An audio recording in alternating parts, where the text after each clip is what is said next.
அன்பு ஆன்மீக தமிழ் அன்பர்களே நண்பர்களே, உங்கள் அனைவருக்கும் தமிழ் யூடியூப் சேனலின் இனிய தமிழ் வணக்கம்.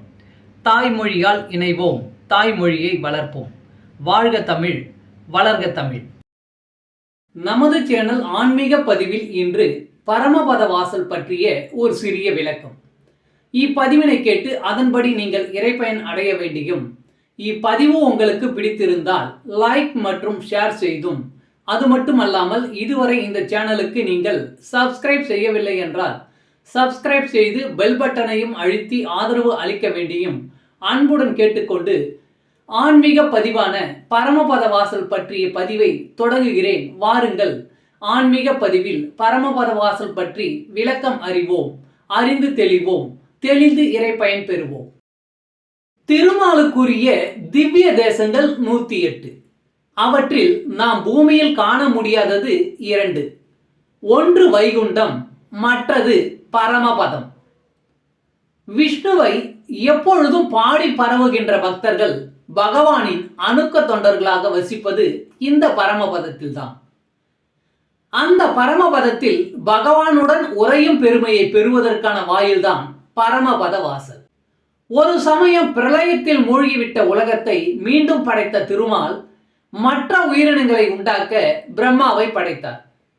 அப்பொழுது பிரம்மாவை வதைக்க 2 அசுரர்கள் வந்தனர். அவர்களையும் திருமால் அழித்தார்.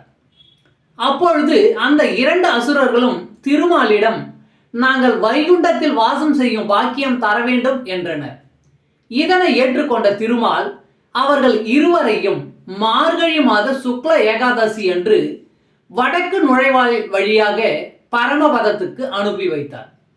இதனால் மகிழ்ச்சி அடைந்த 2 அசுரர்களும், எங்களுக்கு அருளிய இந்த பரமபத சொர்க்க வாசலை பூமியில் திருவிழாவாக கொண்டாட வேண்டும், அதோடு இந்த வாசல் வழியாக வரும் உங்களை தரிசிப்பவர்களுக்கும் இவ்வாசல் வழியாக வருபவர்களுக்கும் அவர்கள் எவ்வளவு பெரிய பாவியாக இருந்தாலும் முக்தி அளிக்க வேண்டும் என்று கேட்டுக்கொண்டனர். அதன்படியே மார்கழி சுக்ல ஏகாதசி அன்று பரமபத வாசல் திறக்கப்படுகிறது. அதை உணர்த்தும் விதமாகத்தான் பெருமான் தானே வைகுண்ட ஏகாதசி என்று பரமபத வாசல் வழியே பக்தர்கள் புடைசூழ வருகிறார். என்னோடு இருப்பீர்களாக என்று பக்தர்களுக்கு அருளை அளிக்கிறார். தமிழ் அன்பர்களே நண்பர்களே, ஆன்மீக பதிவில் இன்று பரமபத வாசல் பற்றிய ஒரு சிறிய விளக்கப்பதிவை உங்களுக்காக அளித்ததில் நான் மிகவும் பெருமை கொள்கிறேன். இதில் அளிக்கப்பட்ட தகவல்கள் அனைத்தும் யான் அறிந்து கொண்டவை. யான் அறிந்து கொண்ட இந்த தகவல்கள் ஏதேனும் ஒரு வகையில் உங்களுக்கு உதவ வேண்டும் என்ற நோக்கிலே இங்கே அளித்துள்ளேன். யான் அளித்த இந்த தகவல்கள் ஏதேனும் ஒரு வகையில் உங்களுக்கு உதவும் என்று நான் மிகவும் நம்புகிறேன். அது மட்டுமல்லாமல் நான் அளித்த இந்த தகவல் படி அதை பின்பற்றி நீங்கள் இறைப்பயன் பெற்றால் அதில் எனக்கு மிக்க மகிழ்ச்சியே. வாழ்க வளமுடன். சர்வம் சிவமயம். இறையருள் பெறுவோம், இன்பமாய் வாழ்வோம். அன்பு ஆன்மீக தமிழ் அன்பர்களே நண்பர்களே, இவ்வீடியோ பதிவினை கேட்டு இன்புற்று ஆதரவு அளித்த அனைத்து தமிழ் உள்ளங்களுக்கும் எங்கள் மனமார்ந்த நன்றி.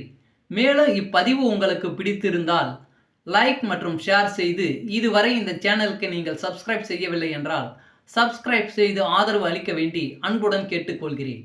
நன்றி. அடுத்த பதிவில் உங்களை விரைவில் சந்திக்கும் வரை உங்களிடமிருந்து விடைபெறுவது தமிழ் யூடியூப் சேனல்.